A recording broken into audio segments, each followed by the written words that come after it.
Hi hello welcome back to MM kitchen. இன்றைக்கி என்ன பார்க்க போகிறோன்னா மட்டன் சுக்கா. சிம்பிளான மெத்தடில் மட்டன் சுக்கா எப்படி செய்கிறதுன்னு பார்க்கலாம் வாங்க. அதுக்கு வந்து நான் 1/2 கிலோ கறி எடுத்திருக்கேன். நல்லா போன்லெஸ்ஸாக வாங்கியிருக்கேங்க.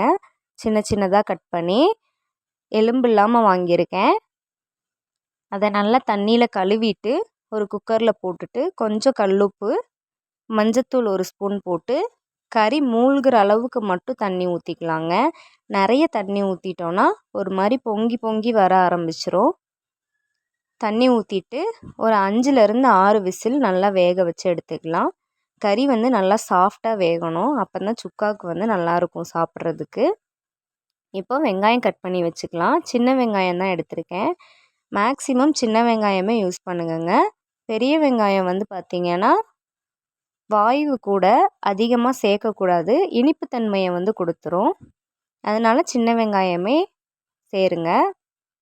பூண்டு வந்து இந்த மாதிரி மேல் தோல் மட்டும் உரித்து எடுத்துக்கலாம். ஒரு கை அளவு எடுத்திருக்கேன் மேல் தோல் மட்டும் உரித்தது. நான் வந்து இன்றைக்கி சிக்கனும் செய்ய போகிறேன், அதனால் இவ்வளோ அளவு எடுத்திருக்கேன். நீங்கள் வந்து கம்மியாக கூட எடுத்துக்கலாம். இஞ்சியும் அதே போல் எடுத்திருக்கேன். தக்காளி வந்து 2 தக்காளி கட் பண்ணி எடுத்துக்கிறேன்.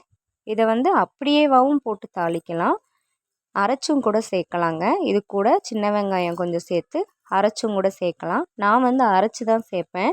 அப்போ தான் குழம்பு வந்து நல்லா கொஞ்சம் குழு குழுன்னு கிடைக்கும். அப்படியே போட்டு வதக்கணுன்னா குழந்தைங்கள்லாம் எடுத்து வச்சுருவாங்க தனியாக. இது நம்ம அரைச்சி ஊற்றிட்டோன்னா சாப்பிட்டுக்குவாங்கங்க, தெரியாது நம்ம போட்டிருக்கிறதே. கடாய் வச்சு எண்ணெய் ஊற்றிக்கலாம். எண்ணெய் ஊற்றிட்டு கடுகு போட்டுக்கலாம். எண்ணெய் நல்லா ஹீட் ஆனோன்னு போட்டுக்கோங்க. கடுகு போட்டுக்கலாங்க. கடுகு நல்லா பொரிஞ்சதுக்கப்புறமா சின்ன வெங்காயம், கருவேப்பிலை எடுத்து வச்சுருக்கேன், அதையும் போட்டுக்கலாம். நல்லா வதக்கணுங்க வெங்காயம் கருவேப்பிலை ரெண்டையுமே. பாருங்கள், நான் வந்து ஒரு நல்ல 2 கை அளவு எடுத்திருக்கேன் வெங்காயம். சுக்காக்கு வந்து வெங்காயம் நிறைய போட்டோன்னா நல்லா டேஸ்ட்டாக இருக்கும். நல்லா வதங்கி வரட்டும். இது கூடவே இஞ்சி பூண்டு பேஸ்ட்டு, தக்காளி வெங்காயம் அரைச்சி வச்சுருக்கிறத போடணும். நான் வந்து போடுறதுக்கு மறந்துட்டேங்க, ஏன்னா கரண்ட்டு போயிடுச்சு அந்த டைமில். அதுக்கப்புறம் தான் நான் அரைச்சேன். அதனால் வேக வச்ச மட்டன் எடுத்து அது கூட கொஞ்சம் நேரம் வேக வச்சுக்கிட்டேன். உப்பு வந்து பார்த்துட்டு பத்தலைன்னா போட்டுக்கலாம். நான் வந்து கொஞ்சம் போட்டிருக்கேன். போட்டுட்டு நல்லா வதக்கி விட்டுட்டு நல்லா கொதிக்கட்டுங்க.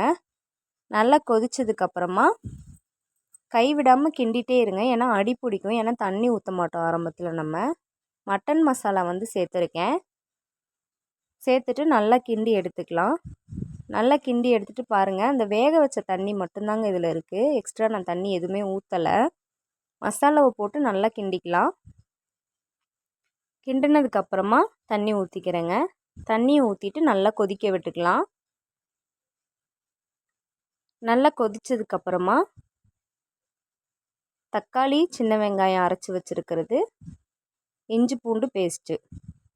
அதுக்கப்புறம் தாங்க கரண்ட்டு வந்துச்சு, அதனால தான் இப்போ சேர்க்குறேன். நீங்கள் வந்து அந்த வெங்காயம் வதங்கும் போது அது கூடயே சேர்த்துக்கோங்க. ஒன்றும் பிரச்சனை இல்லை இப்போ சேர்த்தாலும், ஏன்னா நம்ம இன்னும் நல்லா கொதிக்க விடுவோம் குழம்ப, அப்படியே இறக்க போகிறதில்ல. நல்லா வந்து சுண்டை கொதித்து வர்ற வரைக்கும் நம்ம வந்து குக் பண்ணுவோங்க. நல்லா நல்லா கிண்டி விட்டுட்டு நல்லா கொதிக்க விட்டுருங்க. பாருங்கள், சைட்லலாம் நல்லா எண்ணெய் பிரிஞ்சு வந்து சூப்பராக குக்காகி வருது மட்டன் சுக்கா. நல்லா கொதிக்கட்டும். நல்லா ஒரு ஸ்டேஜ் கொதித்து வந்ததுக்கப்புறமா பெப்பர் போட்டுக்கலாம். பெப்பர் போட்டு நல்லா கிண்டி விட்டுக்கலாங்க. நல்லா கிண்டி விட்டதுக்கப்புறமா கொத்தமல்லி தூவி ஸ்டவ் ஆஃப் பண்ணிக்கலாம். சூப்பரான மட்டன் சுக்கா ரெடி ஆயிடுச்சு. நான் வந்து இன்றைக்கி ரசம் வைக்காததுனால கொஞ்சம் லிக்விடாக இருக்கிற மாதிரி செஞ்சுருக்கேன். நீங்கள் வந்து ரசம் வச்சுருக்கிறதுனால நல்லா சுண்டி பரட்டி வர்ற மாதிரி எடுத்துக்கோங்க. இதுவே கொஞ்சம் நேரத்தில் வந்து ஒரு மாதிரி தொக்கு மாதிரி தான் ஆகிடும். இந்த ஸ்டேஜில் நம்ம ஸ்டவ் ஆஃப் பண்ணாதாங்க கரெக்டாக இருக்கும்.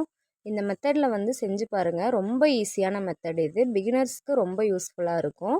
ட்ரை பண்ணி பார்த்துட்டு எப்படி இருக்குன்னு கமெண்ட் பண்ணுங்கள். வீடியோ பிடிச்சிருந்தா லைக் பண்ணுங்கள், மறக்காமல் ஷேர் பண்ணுங்கள். பாய்.